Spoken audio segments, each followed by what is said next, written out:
là en 1 heure de tous les guichets qui sont disponibles et ouverts ou qui vont réouvrir incessamment sous peu. Je ne vais pas couvrir tous les guichets, donc n'hésitez pas à me contacter ensuite si vous avez des besoins plus particuliers et pour lesquels nous pourrons chercher un appel à projet qui serait adéquat. Est-ce que tout le monde peut voir mon écran? Normalement, oui. Je vais découper ma présentation en présentant d'abord, entre guillemets, ce qu'on appelle les guichets généralistes, c'est-à-dire non thématisés, sur lesquels vous pouvez venir candidater, que vous soyez en santé, en sport, en nutrition ou en silver economy.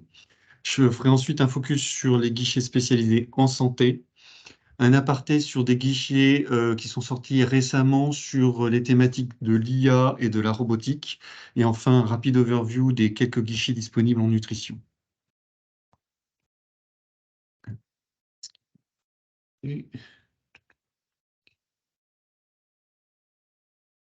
Alors, parmi les guichets généralistes, on a une première série de guichets qui sont portés par des académiques en collaboration avec des entreprises. Ça permet aux entreprises d'avoir, on va dire, de mettre le pied dans la porte pour tout ce qui est recherche fondamentale et d'avoir vraiment une stratégie de R&D sur le long terme. Vous avez des guichets qui sont régionaux, qu'on appelle le dispositif Stimule, qui permet aux chercheurs académiques de faire une première preuve de concept et un premier prototypage de leur recherche. Et comme vous pouvez le voir, vous avez un volet recherche partenariale qui permet à une entreprise d'y participer et d'avoir comme ça accès à ces taux, finalement, dans la R&D sur des nouvelles technologies qui émergent. Il s'agit d'un financement de 400 000 euros, à une aide maximale de 200 000 par la région, sur une durée de 24 à 36 mois, sachant que ce sera donc l'académique qui recevra les fonds et fera les travaux, là où l'entreprise, elle, met à disposition des moyens humains ou matériels pour le chercheur. C'est un dépôt par an aux environs donc de fin mai tous les ans. Autre dispositif, cette fois-ci de R&D à l'échelle nationale, c'est l'appel à projet générique PRCE, donc projet de recherche collaboratif avec des entreprises. C'est géré donc par l'Agence nationale ANR. Encore une fois, il s'agit ici donc de projets de TRL assez basses, 2, 3, donc on est vraiment dans l'émergence de nouvelles technologies et les premières étapes de preuve de concept qui peuvent se faire donc en collaboration avec une entreprise. C'est un appel à projet en 2 phases avec un pré-dépôt très bientôt, là, octobre-novembre, puis un dépôt de phase 2 plus complet fin mars. La durée de ce type de projet peut aller de 24 à 60 mois selon l'ambition du projet et les budgets de dépenses peuvent aller de 300 000 à 600 000 euros, parfois jusqu'à 1 million d'euros, avec l'ANR qui met entre guillemets, la main à la poche pour des montants qui varient entre justement 300 000 ou 400 000 euros. Autre format possible de recherche collaborative avec un académique, c'est les chaires industrielles, qu'elles soient ANR, comme montré là sur cette slide, ou MEL, j'y reviendrai. L'objectif ici, c'est toujours un projet porté par une équipe académique, mais cette fois-ci centré sur un principal investigateur, donc un PI, qui aura une renommée conséquente et qui pourra proposer comme ça un projet de recherche plus centré sur une durée de 3 ans avec un investissement important de ce chercheur. On parle ici de budget plus conséquent de 1 à 2,4 millions d'euros avec un financement pardon, de 50% par l'État et 50% par une entreprise. Donc avec une subvention qui peut aller de 500 000 à 1,2 million, subvention qui est touchée par l'académique. Encore une fois, là, le budget est vraiment pris en charge par l'académique et géré par l'académique. L'entreprise, encore une fois, met à disposition, par exemple, du financement de tests chiffres, du temps homme également, ou du matériel ou l'accès à des plateformes industrielles. L'ouverture des chaires industrielles se fait plutôt, enfin, l'ouverture de cahier des charges se fait aux environs de janvier pour un dépôt en mars. Donc, comme je le disais, la chaire industrielle peut également se décliner sur un volet plus local. Donc, c'est la chaire industrielle MEL, donc financée par la métropole européenne de Lille, avec l'objectif en fait de stimuler la recherche sur la métropole. Donc, ils financeront seulement des projets dans lesquels vous aurez des académiques et des entreprises de la métropole. On est toujours ici dans l'objectif de stimuler la collaboration entre des équipes académiques et des équipes industrielles sur un projet de recherche bien déterminé, avec des objectifs à moyen et long terme de développer des nouveaux produits et des nouveaux services.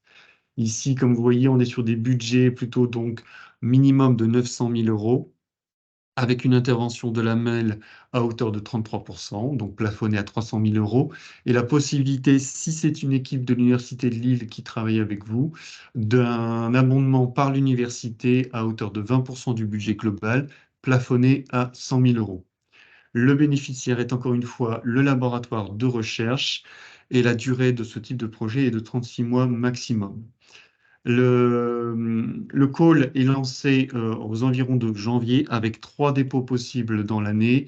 Cette année, c'était février, avril et septembre.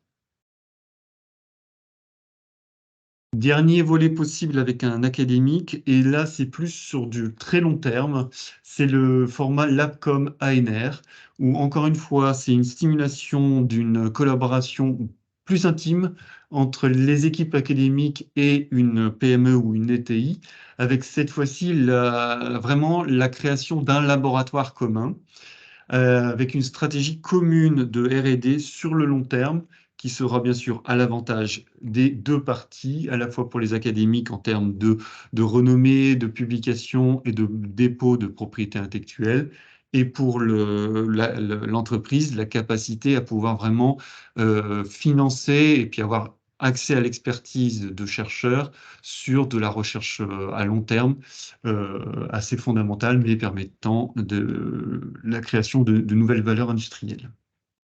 La priorité en 2022 et en 2023, c'est la recherche partenariale en intelligence artificielle et la transformation numérique des entreprises. Le financement autour de ce type de LabCom est donc de 363 000 pour l'équipe académique, avec une première phase de mise en place du laboratoire commun et ensuite une phase opérationnelle avec un budget de 300 000 euros de 48 mois, donc pour une durée totale de 54 mois. 2 dépôts sont possibles dans l'année, début mai et fin septembre. Pour cette fois-ci, maintenant, un volet beaucoup plus sur les projets industriels. Donc là, le porteur et l'entreprise. Vous avez toute une série en fait de guichets, de supports de la R&D avec des projets qui sont entre guillemets de plus en plus matures. Le premier, c'est le concours ILAB, qui est donc à destination soit de porteurs de projets qui vont créer une start-up, soit de start-up qui ont moins de 2 ans, avec pour objectif de favoriser la création et le développement de services et de technologies très innovants. Donc, les projets doivent avoir déjà une faisabilité technique, réglementaire et financière établie. Et l'objectif est de créer au bout du projet une entreprise ou que l'entreprise soit de moins de 2 ans. Donc, on est ici sur des projets de R&D et de faisabilité et de R&D, pardon, de 1 million d'euros avec une aide financière conséquente, avec une subvention de 600 000 euros, donc 60% supporté. Ce n'est pas thématisé et la durée du projet est donc de 12 à 36 mois. Le dépôt se fait généralement fin janvier, début février, sachant que donc les incubateurs de Rasanté proposent un programme d'aide au montage de ce type de projet pour les startups. Financement qui suit, entre guillemets, l'ILAB, c'est le concours Innov, c'est un concours récurrent qui a lieu 2 fois dans l'année, destiné aux startups et aux PME innovantes, avec vraiment comme ADN pour ce concours, c'est vraiment de favoriser la R&D de projets vraiment d'innovation de rupture. Ça, j'insiste beaucoup. Il faut vraiment que l'innovation proposée casse la baraque vis-à-vis de la concurrence ou de l'état de l'art et que l'entreprise ait une ambition de devenir vraiment une entreprise leader à l'échelle mondiale. Le concours Innov permet de financer de la R&D et les premières étapes de validation technique ou sur le terrain, allant parfois jusqu'à l'essai clinique de type 1 ou 2A ou l'essai réglementaire pour les DM.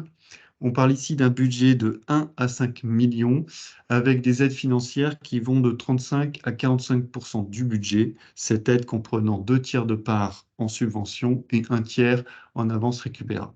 Le projet peut être de 1 à 3 ans et, comme je dis, peut financer des tests de validation et des essais cliniques. La labellisation est recommandée, mais ça, c'est le cas à peu près pour tous les guichets que je vais vous présenter. La spécificité du concours Inno, en tout cas jusqu'à la vague 8, était que les thématiques variaient en fonction de la vague.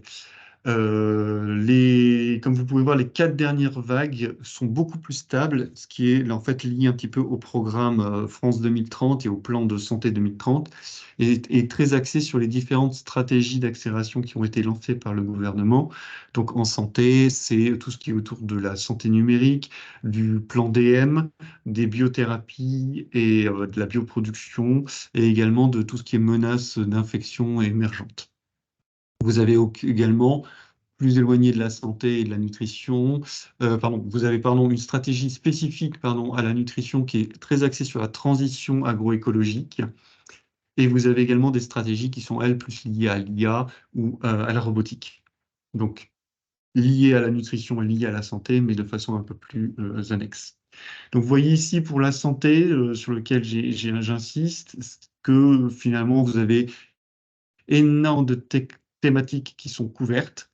Donc, n'hésitez pas, lorsque le concours Innov, de jeter un coup d'œil vraiment sur le concours Innov et de vérifier si vos thématiques pourraient concorder et vous préparer à l'avance sur la prochaine vague. Donc là, par exemple, la vague 12 va se terminer le 27 septembre et la prochaine sera donc en février-mars prochain.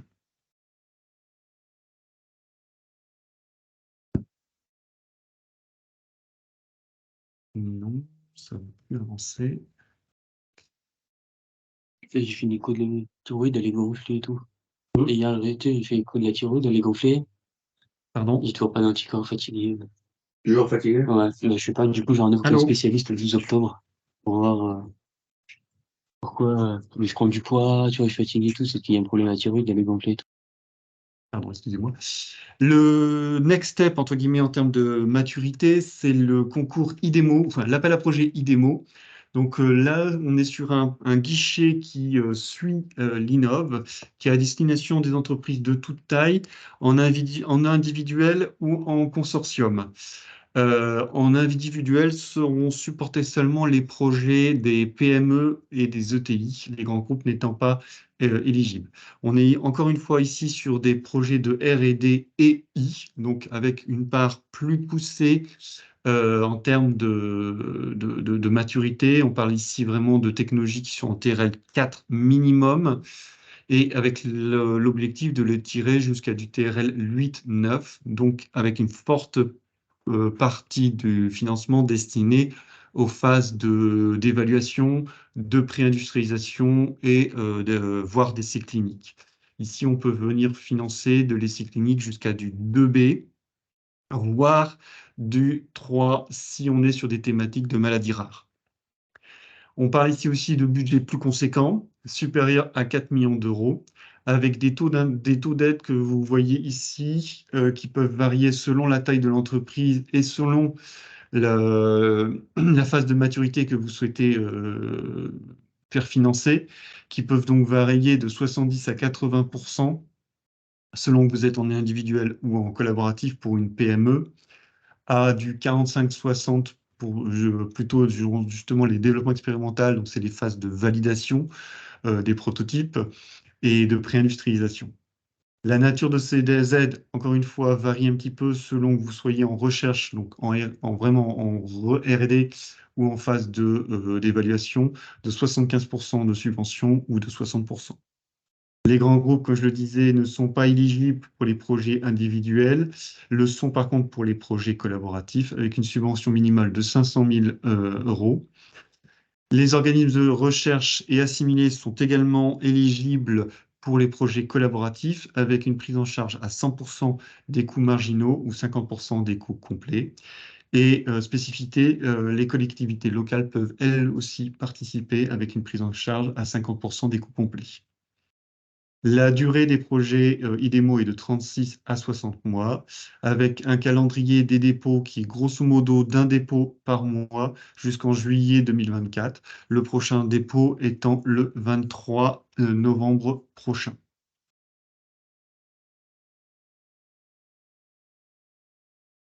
Le programme France 2030, en fait, a un volet décliné à l'échelle régionale, où on va retrouver des guichets un petit peu miroirs de ce que je viens de vous présenter.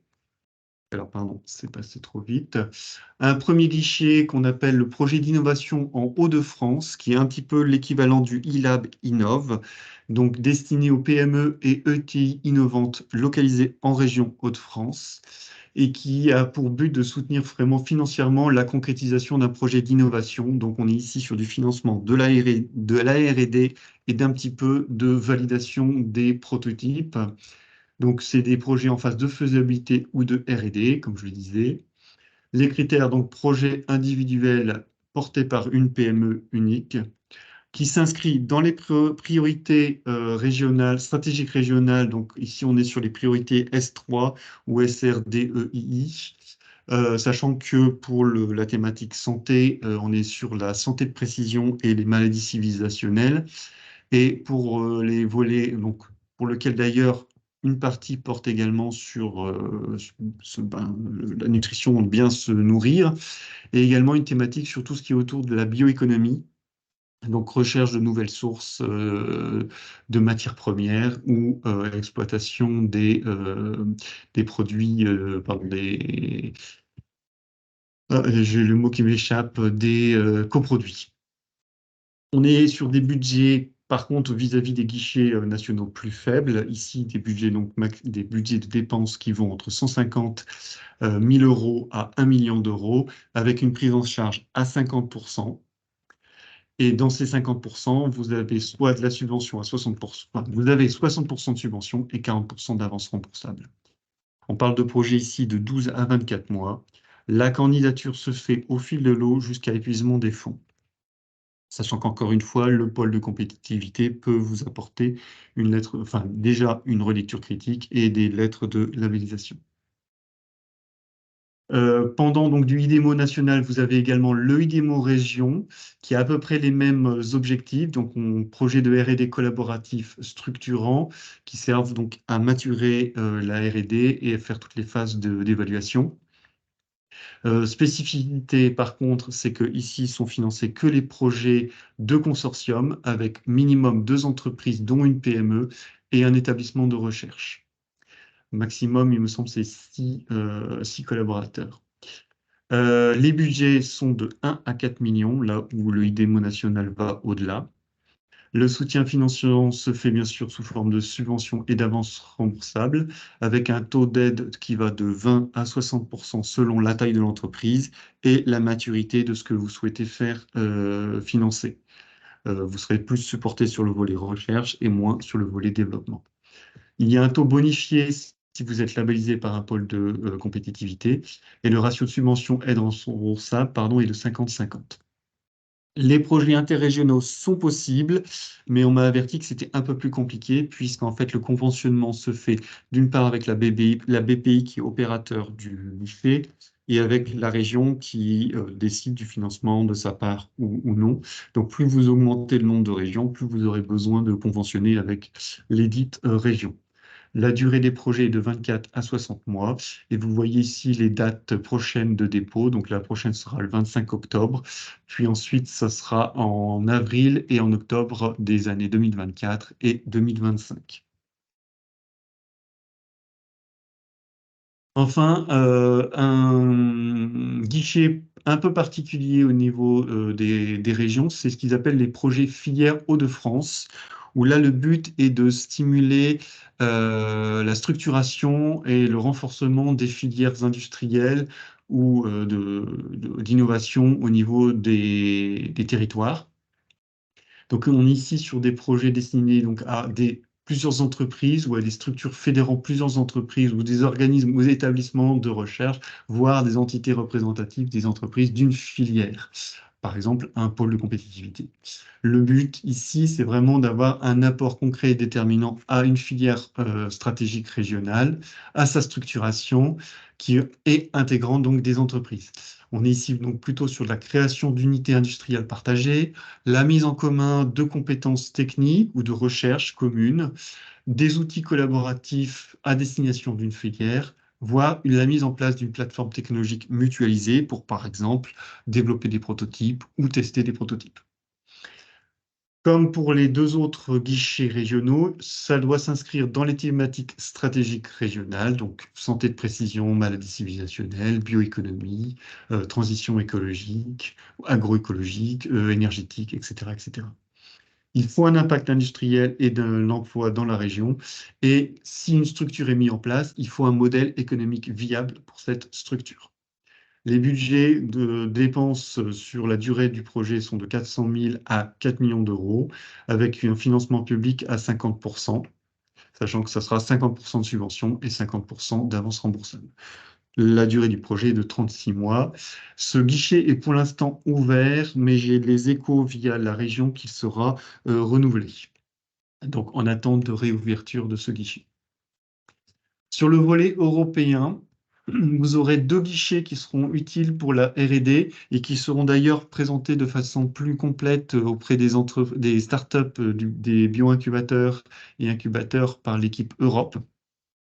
Vous avez d'abord l'Eurostar, qui est un projet collaboratif avec un minimum de 2 partenaires venant de deux pays européens, ou, comme vous voyez en rouge, en fait, de pays qui abondent au programme. Donc, par exemple, vous avez le Canada, l'Afrique du Sud et la Corée du Sud. On est ici sur des projets de R&D collaboratifs structurants pour le développement de produits de technologies innovantes à partir du TRL4 pour aller jusqu'au TRL8. L'idée ici, c'est vraiment de créer des collaborations et des réseaux européens. Donc, réalisation et mise au point de prototypes, installation de pilotes ou des démonstrateurs. Il n'y a pas réellement de budget fixe sur ce guichet-là. Ça peut aller de 500 000 euros à 5 millions d'euros, avec un soutien financier qui va varier en fonction des pays. En France, c'est une subvention à hauteur de 40% pour une PME, 30% si l'entreprise est entre 250 et 2000 personnes et 40% pour les académiques qui participeraient, sachant qu'il y a de mémoire une bonification si dans un consortium vous avez des académiques. La durée des projets Eurostar est de 12 à 36 mois, avec comme impératif l'introduction sur le marché de la technologie dans les 2 ans qui suivront la fin du projet, donc dans les 5 ans du démarrage du projet. Il y a 2 appels à projets par an qui sont en mars et en septembre. C'est un guichet européen assez intéressant puisque vous voyez qu'il y a un taux de succès de 30% en France, ce qui est relativement rare sur les guichets européens. Autre guichet disponible pour les entreprises, alors pour le coup assez mature, c'est l'EIC Accelerator. C'est à destination des startups et PME innovantes où là on est vraiment dans le développement, l'évaluation, voire la commercialisation d'un dispositif innovant. Donc ici, on part de TRL assez élevé, 6. Donc vous avez un prototype qui a déjà été testé sur le terrain et qui a démontré donc un bénéfice pour aller jusqu'au 9. Donc ça va vous couvrir sur toutes les phases de pré-industrialisation, voire d'industrialisation et de commercialisation. On est sur des financements qui vont de 650 000 euros à 17,5 millions d'euros, avec un soutien financier de l'Europe sous forme de subvention à 70%, puis de participation à l'entreprise si le budget est au-delà de 15 millions d'euros. Les critères d'évaluation sont alors très compétitifs. On est vraiment ici sur l'excellence du porteur en termes de maturité de son projet entrepreneurial, de sa compréhension du marché, de sa stratégie d'accès au marché. et également, bien sûr, de l'impact économique et de l'innovation de la proposition qui est proposée. La durée du projet est de 12 à 24 mois. On a un dépôt en phase 1 au fil de l'eau, donc avec une présélection sur un dossier entre guillemets assez léger. Vous voyez, formulaire de 5 pages, présentation de 10 slides et une vidéo de présentation de 3 minutes. Vous avez une réponse rapide en 4 semaines. Puis en phase 2, vous avez un an en fait pour déposer un dossier complet. Et lorsque c'est fait, vous avez une réponse dans les 5 semaines. Sachant que sur la phase 1, vous aurez un pitch devant un jury d'experts et une session de questions-réponses. Un guichet toujours à destination des entreprises et qui est un petit peu particulier, c'est l'appel à projet collaboratif d'innovation sur l'industrie de futur.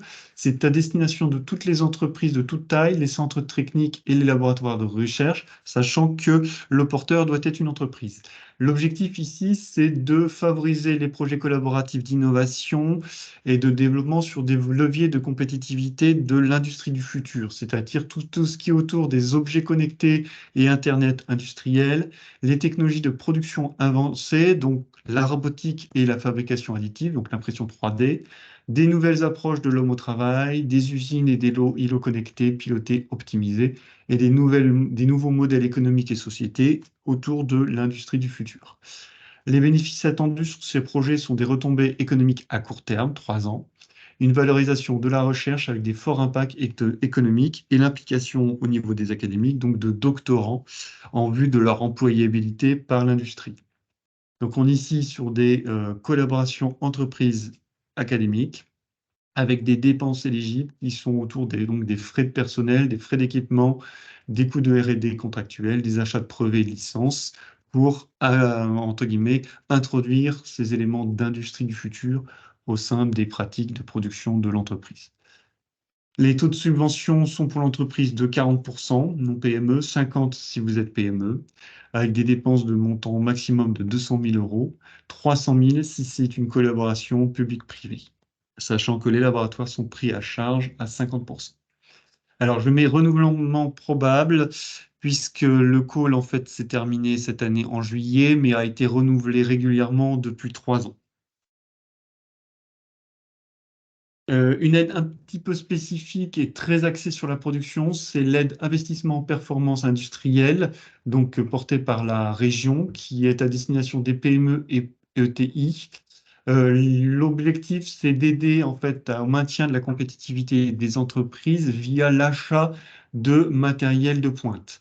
Donc, on est ici sur l'investissement productif qui permet un saut technologique pour une entreprise via l'achat de robots, de machines numériques ou de nouvelles technologies de fabrication.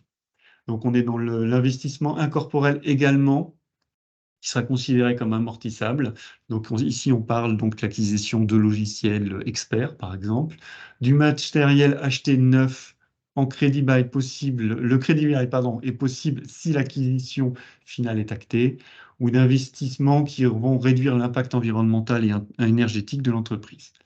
Le financement donc, se fait sous forme de subventions et d'avances remboursables.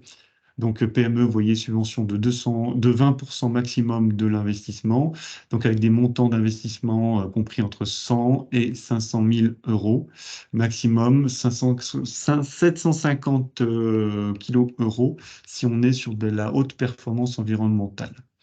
Sachant que vous avez des bonifications si cet achat peut s'associer à des créations d'emplois sous forme de CDI. Les ETI, elles, sont accompagnées à 33%, avec un taux de 0% sur l'avance remboursable. Là, comme je disais, on avance en termes de maturation, de maturité du projet entrepreneurial. Dans le cadre de France 2030, a été lancé l'appel à projet Première Usine, dispositif récurrent jusqu'en 2026, qui a pour objectif de permettre aux startups, PME, voire des ETI innovantes, de financer des projets d'implantation industrielle, de sites pilotes ou voire de production complète pour commercialiser des produits innovants ou de mutualiser des capacités industrielles entre plusieurs startups. On est ici sur des assiettes de dépenses totales supérieures à 5 millions d'euros, sur des durées comprises entre 12 et 48 mois. Et donc, vous voyez ici rapidement la nature des dépenses. Première industrialisation pour un premier produit d'une start-up ou d'un produit innovant en rupture de l'activité existante d'une entreprise. L'installation d'une ligne pilote destinée à des premières commercialisations ou à des essais de qualification d'un produit innovant. L'installation de lignes pilotes ou de production chez une CDMO qui produiront donc pour une start-up. Par exception, l'extension technologique d'un premier site de production existant ou enfin des plateformes industrielles mutualisées. On est sur des financements partiels des projets hein, avec des taux d'intervention que vous voyez finalement assez bas vis-à-vis de ce que j'ai pu vous montrer précédemment. On est sur du 20-30% dont du taux d'aide, pardon, avec 60% sous forme de subvention et 40% sous forme d'avance remboursable. Il y a 3 dépôts dans l'année. Vous voyez ici les dates pour 2023. Donc le prochain sera le 12 décembre, sachant que nous n'avons pas encore accès aux dates pour 2024. Donc ça, c'était les guichets généralistes, donc toutes thématiques. Vous avez ensuite des guichets santé qui sont fortement liés, comme je vous disais, aux différentes stratégies d'accélération qui ont été lancées par le gouvernement. Donc, parmi ceux-ci, vous avez par exemple le diagnostic dispositif médical, donc qui fait partie du plan BM, destiné aux startups et PME pour mettre en place tout ce qui est système de qualité, vous aider à la rédaction du dossier de marquage CE ou aider à la rédaction d'un protocole d'évaluation du bénéfice médical, médico-économique, en fait, d'un dispositif médical. Donc, ce dispositif vous permet en fait un financement à 50% d'un conseil d'experts qualifiés qui seront donc là pour vous aider sur ces 3 volets. Ce dispositif était d'abord essentiellement destiné aux dispositifs médicaux numériques, mais la dernière version du cahier des charges a ouvert ce dispositif à l'entièreté des dispositifs médicaux et des MDIV.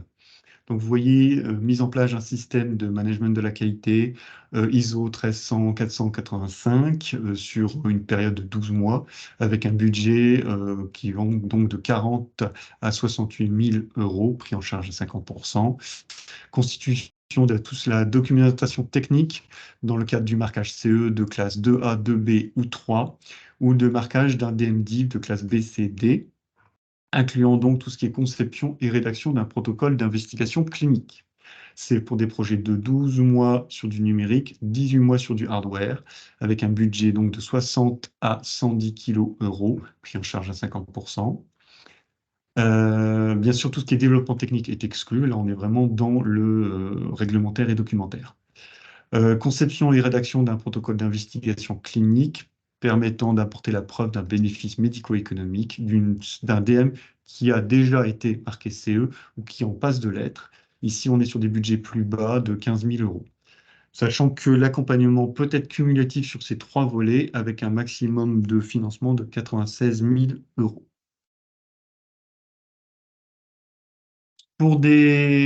Suite en fait à ce support du diagnostic DM, en fait, vous avez ensuite le financement possible de l'évaluation du DM numérique ou basé sur l'IA pour en déterminer le bénéfice médico-économique. On est ici toujours à destination des startups, PME, voire des grands groupes, pour soutenir cette fois-ci donc le financement de l'étude médico-économique et donc permettre ensuite à l'entreprise d'aller chercher éventuellement un remboursement par la NSM et la HAS. On est ici par contre sur des dispositifs très matures. Votre dispositif médical, numérique ou basé sur l'IA doit avoir déjà été marqué CE ou vraiment en passe de l'être. Et quand je dis en passe de l'être, c'est-à-dire qu'il doit l'être avant le démarrage de l'étude médico-économique.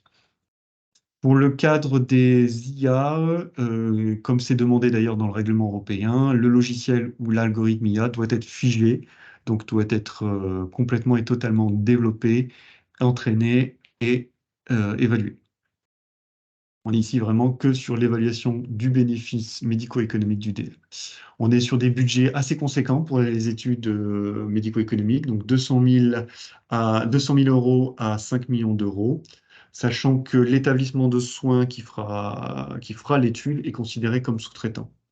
L'aide financière se fait sous forme de subvention à hauteur de 45 jusqu'à 60% pour une petite entreprise, 35-50 pour une moyenne et 25-40 pour un grand groupe. La durée de ce type d'évaluation est comprise donc entre 12 et 48 mois.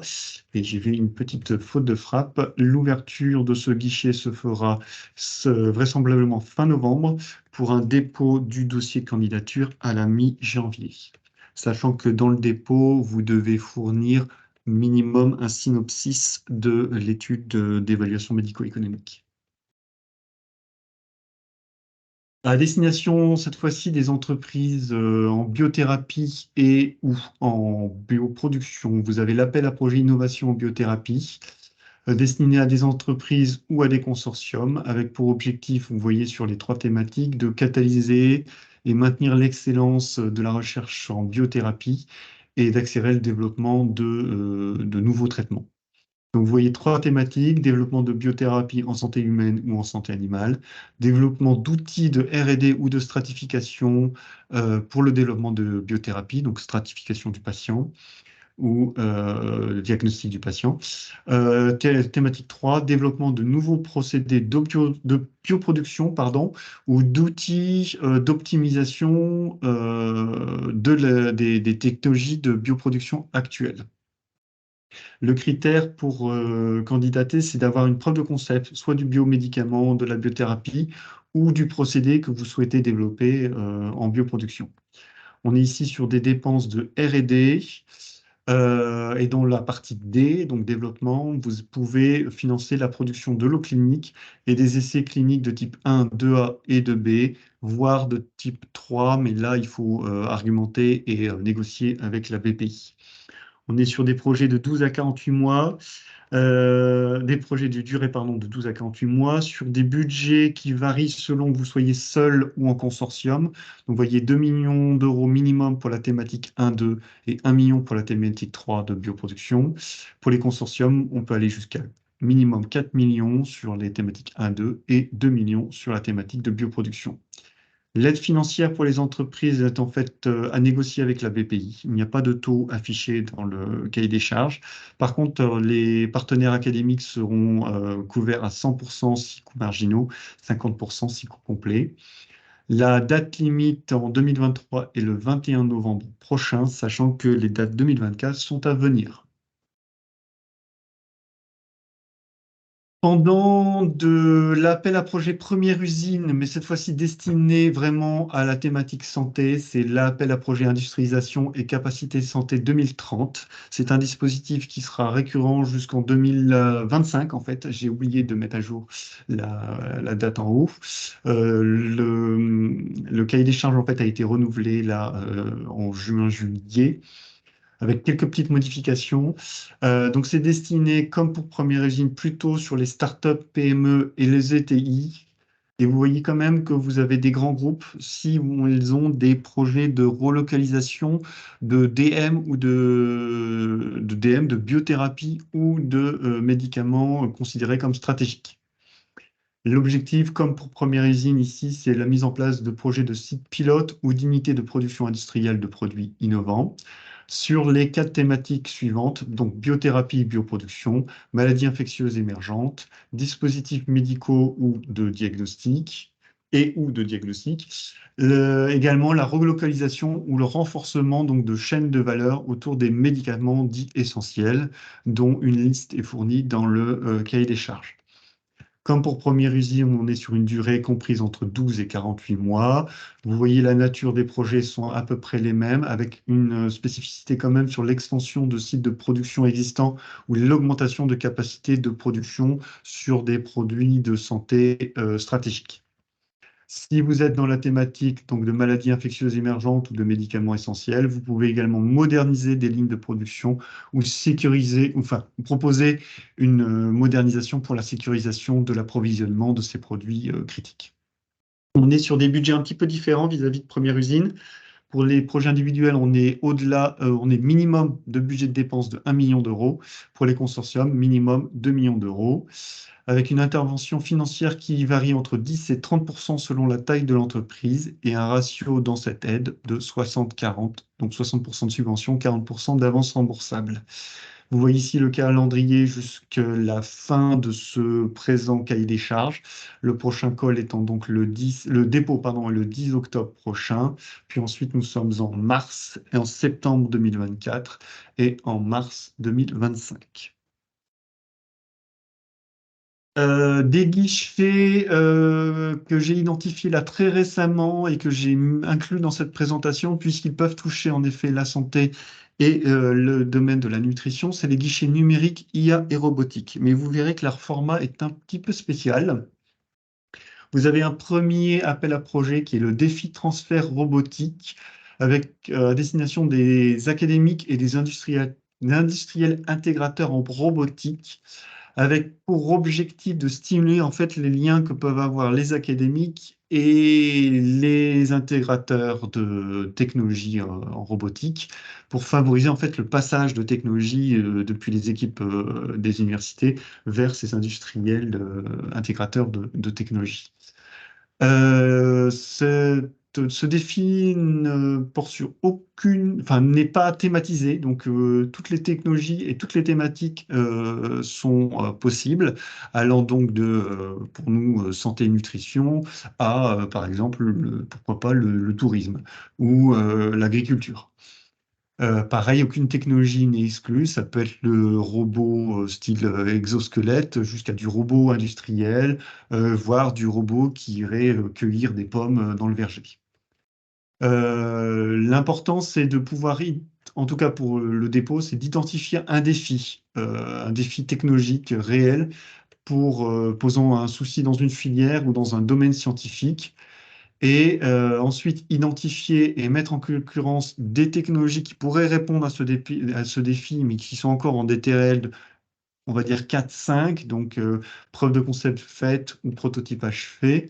Et ensuite, le projet permettra en fait de maturer cette technologie pour ensuite le transformer sous forme de briques technologiques dites génériques pour la filière et ensuite évaluer son efficacité, donc en TRL 6-7 avec en parallèle également l'évaluation de toutes les conditions de mise en œuvre. Donc là, on parle de sciences humaines et sociales, c'est-à-dire acceptabilité de la solution technologique vis-à-vis de la société et des utilisateurs. Vous voyez ici qu'on a une première phase assez simple de présélection de 8 pages, puis une phase de sélection avec constitution d'un dossier complet qui peut être aidé financièrement lors de cette préparation. En phase 1, ensuite, le projet aura deux phases. Une phase 1 d'une durée de 24 mois avec le chef de file académique et un budget de 1 à 4 millions d'euros, donc pour maturer la technologie et lui permettre sa transition vers l'industrie. Et ensuite, une phase 2 plus courte d'intégration de cette technologie par un chef de file industriel dit intégrateur de technologies robotiques et des budgets pour cet industriel de 2 à 10 millions d'euros pour cette phase d'intégration industrielle. Les dépôts des prêts de projet se fera le 9 novembre prochain, avec un dépôt ensuite du dossier complet le 15 mai 2024. Autre guichet spécifique à la thématique robotique, c'est l'offre de robots et machines intelligentes d'excellence destinée aux entreprises PME et ETI seules ou en collaboration avec 6 partenaires, dont des partenaires académiques. Ici, c'est donc un peu plus centré sur des projets bien précis qui permettent la structuration ou l'accompagnement d'acteurs, de nouvelles chaînes de valeur, d'équipements robotiques ou industriels stratégiques, de l'émergence de leadership technologique sur des marchés émergents ou stratégiques. Encore une fois, pardon, ici, aucune technologie ni thématique n'est exclue, sachant que le projet a pour but de développer et déployer une offre innovante de robots ou de machines intelligentes et ça va inclure donc de l'investissement, de la R&D, du logiciel et de l'équipement de production. On est ici donc sur des projets de composantes R, D et I, donc avec des aspects de pré-industrialisation sur des durées de 36 mois pour des projets individuels avec une dépense minimum de 1 million d'euros et pour des projets collaboratifs avec des dépenses minimum de 4 millions d'euros. Le taux d'aide allant de 0 à 70% selon la taille et le type de dépense, R ou D ou industriel. 0% pour vous expliquer, c'est pour des grands groupes sur des phases d'industrialisation. Là, pour le coup, le grand groupe ne sera pas supporté, là où une petite entreprise pourra aller chercher quand même un taux d'aide de mémoire de 30%. Les calendriers pour cet appel à projet autour de l'offre de robots innovants, c'est le 21 septembre de cette année, donc c'était hier. Le prochain sera le 25 janvier et ensuite le 25 juin. Sur les thématiques d'IA, donc là on est sur la stratégie d'accélération vraiment IA, je l'ai inclus puisque ça peut toucher le secteur de la santé et puis de l'industrie en nutrition. Donc, on est sur des maturations technologiques et démonstrations de solutions d'intelligence artificielle embarquées. Donc, vraiment, l'IA est présente, mais elle est présente dans la machine ou dans le dispositif. Pour qui? C'est pour les académiques et les industriels intégrateurs de technologies, pour soutenir des innovations matérielles et logicielles liées à l'application d'IA embarquée, avec, vous voyez, deux volets.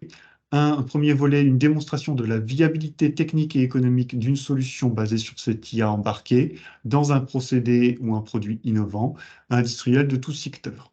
On est sur des projets collaboratifs qui vont viser des TRL 6 ou à 8 en fin de projet, avec des durées de 12 à 36 mois et un budget minimum de 4 millions d'euros. Deuxième volet, plus spécifique pour le coup, c'est la maturation de technologies hardware spécialisées dans l'accélération d'une IA embarquée et qui va répondre à des impératifs de puissance de calcul embarquée et de basse consommation pour permettre une utilisation à longue durée, plus longue durée en tout cas, du dispositif.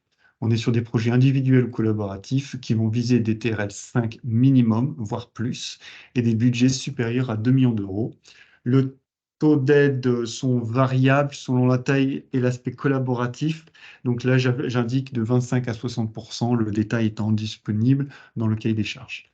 Le calendrier des dépôts sont le 5 octobre prochain, puis le 18 janvier 2024.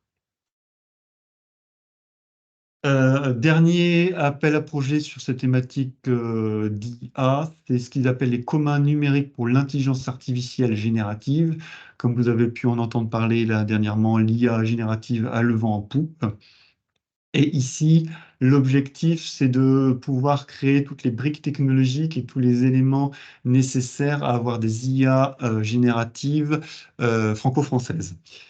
Pourquoi? C'est qu'actuellement, les IA génératives sont beaucoup basées sur de l'anglais et donc pas forcément adéquates pour tout ce qui est notre champ lexical.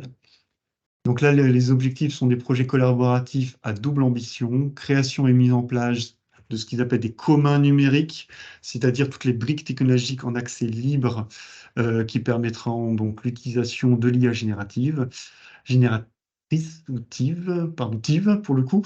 Ensuite, un deuxième volet qui est sur l'utilisation du ou de ces communs numériques pour développer des produits ou services innovants.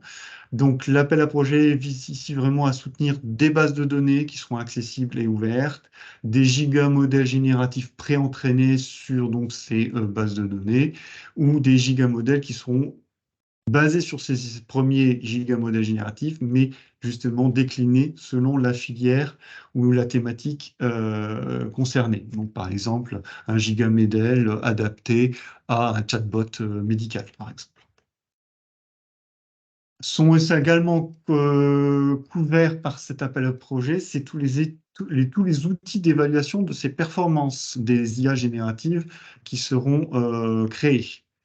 Donc ça, c'est justement pour en vérifier la fiabilité, la pertinence et, par exemple, dans le domaine de la santé, la sécurité associée à leur utilisation. Les critères sont donc des budgets de dépenses qui peuvent aller de 1 à 20 millions pour un objectif de TRL 6 à 8 en fin de projet, des durées de 12 à 24 mois et un taux d'aide variable selon la taille et le type de dépenses, soit de recherche, soit de développement. Donc avec ici, vous voyez une fourchette qui peut aller de 25% plutôt pour des grosses entreprises sur des parties matures du projet, à 70% pour des petites structures sur des volets recherche. Le prochain dépôt est le 24 octobre 2023 et pour l'instant, on ne sait pas s'il sera renouvelé. Enfin, dernière partie de ma présentation, donc cette fois-ci, guichet agro, agri et agroécologie. Alors pour l'instant, peu de guichets ouverts, si ce n'est l'appel à projet produits biosourcés et biotechnologie industrielle, donc qui est ouvert jusqu'au 15 janvier 2024, à destination donc des projets individuels ou collaboratifs portés par une entreprise. Toutes les entreprises de toute taille sont éligibles et bien sûr les organismes de recherche et les collectivités locales. Ici, on est vraiment sur de la réalisation d'analyse du cycle de vie comparative des produits, élargissement des gisements de biomasse, avec donc mobilisation de nouveaux types de biomasse, avec la finalité de mise à disposition de ces biomasses pour la création de nouvelles molécules. Ça peut être donc des biomasses du type algues, bois, etc., etc. La démonstration de procédés de transformation de cette biomasse ou de produits de première transformation. euh, L'accompagnement ensuite à l'industrialisation, consistant donc à soutenir la mise en œuvre à l'échelle industrielle, cette fois-ci, d'unités de production de molécules biosourcées à partir de la biomasse qui aura été identifiée.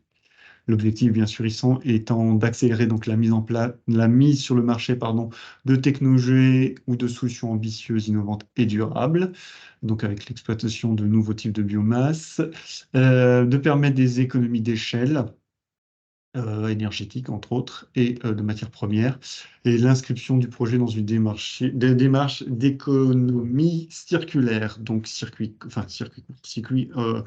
territoriaux ou régionaux. On est sur des assets de dépenses totales de projet de 2 millions d'euros minimum pour les deux premières thématiques que je vous ai montrées, ou 5 millions minimum pour la thématique 3. Le taux d'aide pour les organismes de recherche, encore une fois, est de 100% pour des coûts marginaux, 50% pour des coûts complets. Les collectivités locales étant supportées à 50% et les entreprises, c'est variable, un petit peu comme ce que je vous ai montré sur les deux derniers guichets. Ça dépend de la taille de l'entreprise et du degré de maturité du projet. Sachant qu'on est toujours ici sur du financement mixte, avance remboursable, subvention. La subvention peut en varier entre 60 à 75% de l'aide qui sera attribuée. Un appel à projet tout frais, tout neuf, mais qui va se clore très rapidement, c'est l'appel à projet résilience et capacité agroalimentaire. Ici, on est sur donc, le pendant agroalimentaire de première usine, donc destiné aux startups, PME, ETI et grands groupes, voire des consortiums d'entreprises pour mettre en place des projets d'industrialisation ou de structuration de filières industrielles, d'innovation. Donc, on est ici dans la relocalisation de maillons industriels stratégiques, industrialisation pour répondre aux besoins alimentaires de demain, donc tout ce qui est autour des nouveaux ingrédients, hein, nouvelles protéines, nouveaux sucres, etc. L'industrialisation pour réussir la transition agroécologique, donc là plutôt réduire l'impact environnemental ou réduire également la consommation énergétique ou d'eau. Des démarches collectives de transition et de résilience des filières agricoles et agroalimentaires, donc pour éviter ce qu'on a pu vivre avec l'invasion de l'Ukraine, et donc accroître la résilience de nos systèmes alimentaires et agricoles, réduire notre dépendance à l'étranger, opérer une troisième révolution agricole et soutenir des projets d'innovation dans leur phase d'industrialisation. On est ici sur donc des dépenses immobilières corporelles, donc achat de machines par crédit bail. Également RH, autour donc de l'ingénierie de mise en place des lignes pilotes ou de prestations d'études et de conseils autour donc de la faisabilité industrielle ou réglementaire. Durée comprise entre 12 et 48 mois. Des budgets de dépenses pour les thématiques de 1 à 3 sur 3 millions d'euros minimum. Et sur la thématique 4, 500 000 euros minimum. Intervention financière entre 15 et 70% selon la taille de l'entreprise et le type de dépense. Labellisation recommandée par Apple. Et donc, comme je disais, un calendrier très court, dépôt au 15 novembre 2023, sachant qu'on ne sait pas si ce sera renouvelé. Enfin, dernier appel à projet que je veux présenter qui est actuellement fermé. Comme vous pouvez voir, le dépôt était le 13 juin dernier. Ceci dit, cette thématique a été relancée depuis 2021, donc en 2021, 2022 et 2023. Donc, on espère qu'il sera également relancé en 2024. On est ici sur un équivalent de l'Innov, mais vraiment destiné à la transition agroécologique et alimentaire. Donc, c'est toutes les nouvelles technologies que l'on pourrait mettre en place pour aider à la transition agroécologique ou pour répondre aux besoins alimentaires de demain. Donc, valorisation de ressources génétiques et variétales, solutions ou méthodes fondées sur la nature et les mécanismes naturels pour réduire le recours des intrants fossiles ou de synthèse, donc réduire l'utilisation, par exemple, des engrais ou des produits phytosanitaires. Développer des produits innovants qui participeront à la santé ou bien-être animal, donc là, développement de nouveaux types, enfin, de nouveaux types, oui, de protéines ou d'ingrédients. Le développement de produits plus sains et durables, l'alimentarité des emballages, donc pouvoir recycler les emballages et en faire des aliments, essentiellement destinés aux animaux, on ne va pas le cacher, des outils de transparence et de traçabilité de la production des matières premières agricoles ou des aliments transformés. Le financement se fait sous forme de subventions et d'avances remboursables avec des taux d'aide équivalents à ce qu'on a pu voir sur les guichets d'innovation. Voilà pour ce très rapide overview donc vous avez pu le voir, d'énormément de guichets différents qui vont financer des choses différentes à des degrés de maturation différents.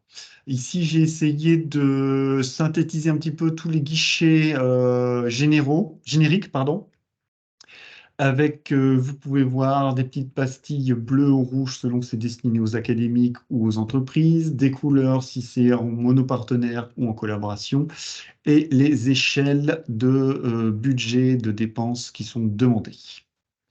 Voilà. Bien entendu, je mettrai à disposition cette présentation après le webinaire. Voilà un petit peu ce que je voulais vous présenter. Alors, est-ce que nous avons des questions?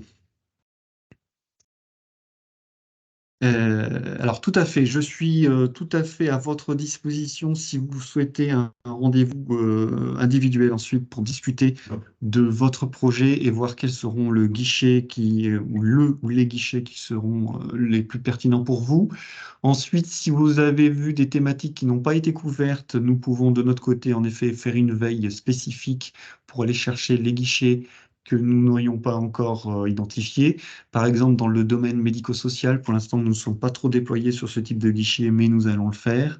Et de même, il existe des guichets pour lesquels nous ne sommes pas spécialistes, je ne vous le cache pas, qui vont parler de tout ce qui est transition énergétique ou transition, par exemple, sur l'utilisation de l'eau, le recyclage de l'eau.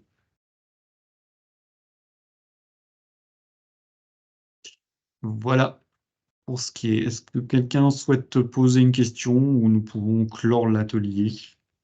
N'hésitez pas à allumer votre micro.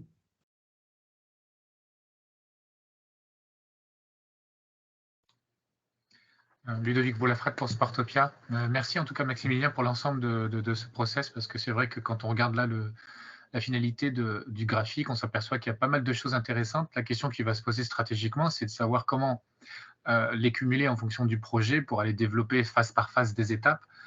Et puis si certains peuvent être cumulés de manière à aller plus dans le non dilutif que dans le dilutif. Et je pense que ça, forcément, ça mérite d'un échange. C'est pour ça que j'ai demandé s'il était possible de s'entretenir là-dessus, parce qu'on est dans cette phase-là où on doit en tout cas maximiser nos chances de développement.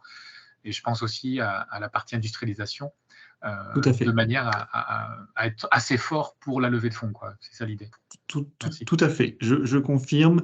Il faut vraiment bien réfléchir à comment vous allez justement stimuler cette aide non dilutive, sachant qu'en effet, alors cumuler peut-être pas, c'est rarement faisable parce que quand même de votre côté, vous devez apporter une part conséquente du budget. Et la BPI est très vigilante sur la capacité des porteurs à apporter leur part de financement. Par contre, en effet, vous avez pu voir par exemple l'exemple vraiment flagrant, c'est iLab, Innov, IDEMO. Ce sont vraiment 3 guichets qui sont destinés à se suivre. Si vous arrivez à obtenir l'ILAB et que le projet se passe parfaitement, la BPI sera beaucoup plus favorable. Ensuite, vous accompagner sur la partie Innov, donc maturation du prototype et Quand on première a eu un validation. BFTE, Et et ensuite, l'année dernière, j'ai participé au iLab et Innov aussi. Ça s'est pas conclu, même si j'ai passé pas mal de phases. Ça vaut le coup de le refaire, du coup? Tout à fait. Sur alors, le iLab, enfin, le iLab et Innov, ce sont 2 concours, donc c'est extrêmement compétitif. Et ce qui va vraiment convaincre le jury, ce sera le côté innovation de rupture. Actuellement, vraiment, le gouvernement, et puis la DGE, la BPI, sont vraiment très, très, très fixés sur le côté de rupture du produit. Donc, qu'est-ce que ça signifie? Ça signifie que vous devez vraiment avoir une vision complète et totale de l'état de l'art et de la concurrence sur votre produit. Et quand je parle d'état de l'art, j'inclus également la pratique actuelle et en quoi votre produit vraiment va proposer une innovation qui De va casser rupture. la baraque vis-à-vis Ouais, de ouais. l'état de l'art. Ok, super, merci Maximilien.